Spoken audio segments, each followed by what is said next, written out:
এখন আমরা দেখব verb with each every no plus noun, অর্থাৎ ইচের সাথে নাউন, এভরি এর সাথে নাউন, নো এর সাথে নাউন, এগুলোর সাথে যখন নাউন থাকবে তখন আমরা ওই সেন্টেন্সটাতে ভার্বটাকে কিভাবে ইউজ করব। আরেকটা বিষয় হচ্ছে এগুলো সব যুক্ত থাকবে অ্যান্ড দ্বারা। কি দ্বারা যুক্ত থাকবে? অ্যান্ড দ্বারা। সো অ্যান্ড দ্বারা যুক্ত থাকলে আমরা কিভাবে সেগুলোকে উত্তর করব আমরা একটু দেখে নিচ্ছি। এখানে মূলত এটা হচ্ছে অ্যান্ডের নিয়ম। সো মূলত রুলসটা হচ্ছে অ্যান্ডের উভয় পাশে each every no plus noun থাকলে আমরা কি করব। খুব গুরুত্বপূর্ণ একটা রুলস। বিষয়টাকে বোঝানোর জন্য উদাহরণগুলোকে আমাকে একটু দেখাতে হবে। যেমন 1 নম্বর এক্সাম্পলটা বলা হচ্ছে each boy and each girl. Each boy and each girl, দেখেন এই যে দেখেন, তো এইখানে একটা নাউন, এইখানে একটা নাউন, দুটো নাউন, মাঝখানে ব্যবহার করা হচ্ছে অ্যান্ড। এখন আপনার জন্য একটা কনফিউশন কাজ করবে যে এখানে তো দুইটা নাউন আছে, আবার দুইটা অ্যান্ড দিয়ে যোগ করা আছে, তাহলে এটা কি আসলে সিঙ্গুলার নাকি প্লুরাল? খুবই কনফিউশন একটা ম্যাটার। তো বলেন এখানে ওয়াজ হবে নাকি ওয়্যার হবে? এর সাথে ড্রেসড আছে আর কি, ওয়াজ ড্রেসড নাকি ওয়্যার ড্রেসড, কোনটা হবে?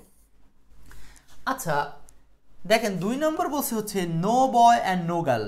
No boy and no girl, এখানেও দেখেন নো এর সাথে একটা নাউন, এখানে নো এর সাথে একটা নাউন, বাট এটা আবার যুক্ত হয়েছে কি দিয়ে? অ্যান্ড দিয়ে। খুবই ঝামেলাপূর্ণ একটা ম্যাটার। এটা কি সিঙ্গুলার নাকি প্লুরাল? 3 নম্বর এভরি এর সাথে এভরি লিভ, এরপর বলা আছে এভরি ফ্লাওয়ার, আর এইখানে মাঝখানে আছে অ্যান্ড।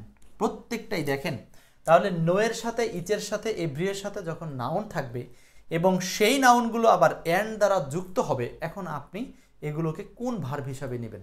মনে রাখবেন ইচ এভরি নো এই তিনটার সাথে যখন কোনো নাউন যুক্ত হবে তখন সেই নাউনগুলো যদি অ্যান্ড দ্বারাও একাধিক যুক্ত থাকে তবুও সেটাকে সিঙ্গুলার ধরতে হবে। কেন সিঙ্গুলার ধরা হয় সেটার বিষয়ে যদি একটু বলি, তো এটার অ্যান্সার হচ্ছে সিঙ্গুলার হিসেবে ওয়াজ। কেন? আসলে এখানে দুইটা সেন্টেন্স ছিল। কিভাবে জানেন? একটা সেন্টেন্স ছিল এরকম যে each boy was dressed with a new dress, আবার আরেকটা সেন্টেন্স ছিল each girl was dressed with a new dress. So দুইটা সেন্টেন্সকে যখন সংক্ষেপে লেখা হলো তখন এখানে অ্যান্ড দিলেও কোনো সমস্যা নাই। সো এই কারণে দুইটা সেন্টেন্সকে একটাই ভার্ব, সেম ভার্ব ওয়াজ, তো ভার্ব ঠিক রেখে জাস্ট সাবজেক্ট দুইটাকে এক জায়গায় করা হয়েছে। মূলত দুইটা বাক্য আলাদা ছিল কিন্তু বাক্যের বাকি এলিমেন্টস একই ছিল, এই জন্য ইংরেজরা শর্টকাট করার জন্য জাস্ট মাঝখানে অ্যাড বসাইছে। ক্লিয়ার? আশা করি বুঝতে পারছেন। এটা হচ্ছে ওয়াজ। 2 নাম্বার, কোনোদিন এটা ভুল করবেন না। পরীক্ষার হলে প্রচুর প্রশ্ন আসছে, প্রচুর। আপনি প্রমাণ দেখতে চান এই বইতে চলে যাবেন, 463 পেজে চলে যাবেন, দেখবেন আপনি সেখানে প্রচুর উদাহরণ পাবেন। হ্যাঁ, না জানা থাকলে সবাই ভুল করবে। তো নো বয় নো গার্ল কোনো সমস্যা নাই, মানে কোনো বালকও না কোনো বালিকাও না। পারফর্মস ওয়েল, এখানে হবে পারফর্মস, মানে কোনো বালিকাও ভালো পারফর্মস করে নাই, কোনো বালকও ভালো পারফর্মস করে নাই। দুইটা বাক্য ছিল, তো দুইটা বাক্য থেকে এক জায়গায় করে ফেলা হয়েছে, এই জন্য সিঙ্গুলার ধরে এটাকে সিঙ্গুলার ধরা হচ্ছে। সিঙ্গুলার মানে থার্ড পারসন সিঙ্গুলার, এই জন্য ভার্বের সাথে S by S. Every leaf প্রত্যেকটি পাতা এবং প্রত্যেকটি ফুল, dash fallen off the tree মানে গাছ থেকে পড়ে গেছিল। আচ্ছা এখন দেখেন তো এখানে আমরা কি অ্যান্সার করতে পারি? Has fallen off the tree, have তো হবে না কারণ সিঙ্গুলার, আর বাকি আছে হ্যাভ, হ্যাজ, ইজ, ওয়াজ। এখন আসেন কোনটা উত্তর করা সম্ভব আপনাদের জন্য দেখি। 1 আর 2 সবাই হয়তো পারছেন, কিন্তু 3 নাম্বারটা আসলে কোন দিকে যাচ্ছে অ্যান্সারটা? 3 নাম্বারটা 3 দেখেন every leaf and every flower, প্রত্যেকটা ফুল এবং পাতা এগুলো পড়ে গিয়েছিল, গাছ থেকে ঝরে গিয়েছে। এখন এইটা অ্যাক্টিভ করবেন না প্যাসিভ করবেন? যদি অ্যাক্টিভ সেন্স করেন তাহলে হ্যাজ আনসার, আর যদি প্যাসিভ করেন তাহলে অ্যান্সার হচ্ছে ইজ অথবা ওয়াজ। এখন আমরা কোন দিকে নিতে পারি প্রশ্নটাকে? নিঃসন্দেহে এটার উত্তর হচ্ছে আপনি অ্যাক্টিভ সেন্সেই করবেন, কারণ হচ্ছে গাছের পাতা এবং ফুল এইগুলো যখন পড়ে যায় তখন এইটা একটা ন্যাচারাল উপায়ে পড়ে যায়। সো ন্যাচারাল উপায়ে যখন এটাকে পড়ে তখন আমরা এদেরকে পার্সোনিফিকেশন সাবজেক্ট ধরে অ্যাক্টিভ সাবজেক্ট ধরবো। দ্যাটস ওয়াই আমরা এখানে অ্যান্সার করবো has fallen, has fallen off the tree.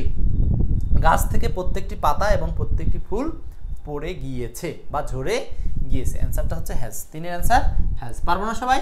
Okay, is না, কিন্তু ইজ দিলে প্যাসিভ মুড হবে, কিন্তু আমরা এটাকে অ্যাক্টিভ মুড হিসাবেই উত্তর করব, কারণ এইগুলো যখন গাছ থেকে পড়ে প্রাকৃতিক নিয়মে যে সমস্ত জিনিসগুলো ঘটে সেগুলোকে পার্সোনিফিকেশন নিয়মে অনুযায়ী সিঙ্গুলার করতে হয়। যেমন ফ্যান ঘুরে, সো ফ্যান কিন্তু এটা ব্যক্তি না হয়েও সরাসরি অ্যাক্টিভের ন্যায় কাজ করতেছে, প্রাকৃতিক উপায়ের মতো কাজ করে। যেমন ব্রিজটি ভেঙে গেল, অনেকদিন ব্যবহারের ফলে একটা সময় ব্রিজ ভেঙে যায়, সো এইটা গাছটি মরে গেল, একা একাই মরে গেল, এইগুলোকে আমরা অ্যাক্টিভ হিসাবেই ধরবো, এই জন্য হ্যাজ। ওকে, আচ্ছা এখন আসেন আমরা কিছু পাস্ট কোশ্চেন দেখি।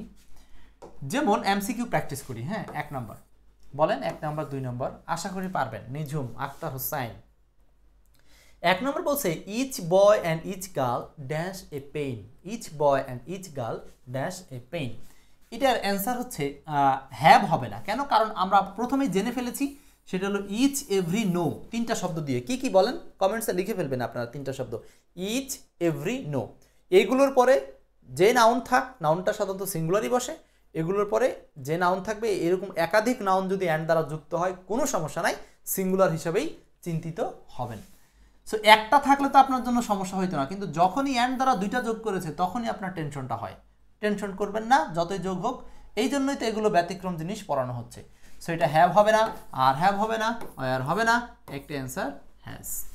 2 number every man, every woman, every child. এখন আবার দেখেন এভরি শব্দটাকে কখনো কখনো হাইড করতে পারে, ভয় পাওয়ার কোনো কারণ নাই। Every man, every woman, every child, বারবার এভরি লিখলো না, কোনো সমস্যা নেই, না লিখলো কোনো সমস্যা নেই। যদি এখানে না লিখতো যে আপনার হচ্ছে every each boy and girl, এখানে ইচ কথাটা না লিখতো কোনো সমস্যা নাই। ক্লিয়ার? তাহলে সিঙ্গুলারই ধরবেন, সিঙ্গুলারই ধরবেন। আচ্ছা, আমি কেন সিঙ্গুলার ধরবো তাও বলে দিয়েছি। এগুলো আসলে আলাদা আলাদা বাক্য ছিল কিন্তু প্রত্যেকটা, হ্যাঁ সাবজেক্ট শুধু চেঞ্জ হয়ে গেছিল। আচ্ছা, তাহলে এখানে কি হচ্ছে, এটাও সিঙ্গুলার। তো সিঙ্গুলার হিসাবে আমরা হ্যাভ নিব না, সিঙ্গুলার হিসাবে শুধু সাফার হবে না, তাহলে এ আর সি হতে পারতেছে না। উত্তর হচ্ছে হ্যাজ সাফার্ড, হ্যাজ সাফার্ড। পারবো না সবাই? হ্যাজ সাফার্ড, কোনো সমস্যা নাই তো? ওকে, আসেন আমরা পরে আর কয়টা প্র্যাকটিস করি। প্র্যাকটিসের উদ্দেশ্য বুঝতে হবে, আমরা কিন্তু কোশ্চেন প্র্যাকটিস করি কোশ্চেন সমাধানের উদ্দেশ্য না, রুলসটাকে আমার ব্রেইনের মধ্যে সেট আপ করার জন্য। Mind it. আমি বারবারই একটা কথা আপনাদেরকে বলি, আমরা এমসিকিউ প্র্যাকটিস করব রুলসটাকে ব্রেইনে সেট আপ করার জন্য। আর যারা চোখ বুঝে বই খুলে শুধু শুরুতেই এমসিকিউ সলভ করে, এরা জীবনে পাসও করে না, কারণ ও পরীক্ষার হলে গিয়ে ভুলে যায়। রুলসকে মাথায় নেওয়ার চেষ্টা করেন। 3, এটা দেখেন 14তম নিবন্ধনে আসা একটা প্রশ্ন এবং 11তম 20 গ্রেডে সাব রেজিস্টারে আসা একটা প্রশ্ন ছিল, 3 নাম্বারটা। তো 3-এ বলছে কোনটা কারেক্ট সেন্টেন্স। 3 নম্বর প্রশ্ন, each boy each girl have a pen, each boy each girl are having pen. আর হওয়ার কোনো সুযোগ নাই, ওয়ার হওয়ার কোনো সুযোগ নাই। এখন ওই হ্যাভ না হ্যাজ, হ্যাভ না হ্যাজ, ও হ্যাভও তো হবে না কারণ প্লুরাল। সে একটা অ্যান্সার, উত্তর হচ্ছে C number, each boy and each girl has a pen. হ্যাঁ, প্রত্যেকটা বালক এবং প্রত্যেকটা বালিকার একটা করে কলম আছে। নেক্সট 4 নাম্বার, এটা দিয়ে আমাদের আজকের আলোচনা শেষ হবে। Choose the correct sentence, choose the correct sentence. আবারও এভরি দিয়ে ব্যবহার করা আছে। হ্যাঁ, মনে পড়ছে রুলসটা কিন্তু ব্রেনে নিতে হবে, এইটাই আমাদের উদ্দেশ্য। রুলসটা নিতে হবে, ইচ এভরি নো, এগুলোর সাথে একাধিক নাউন যদি অ্যান্ড দ্বারা যুক্ত থাকে তবুও ভার্ব হবে সিঙ্গুলার, বিকজ সাবজেক্টটাকে আমরা ধরবো সিঙ্গুলার।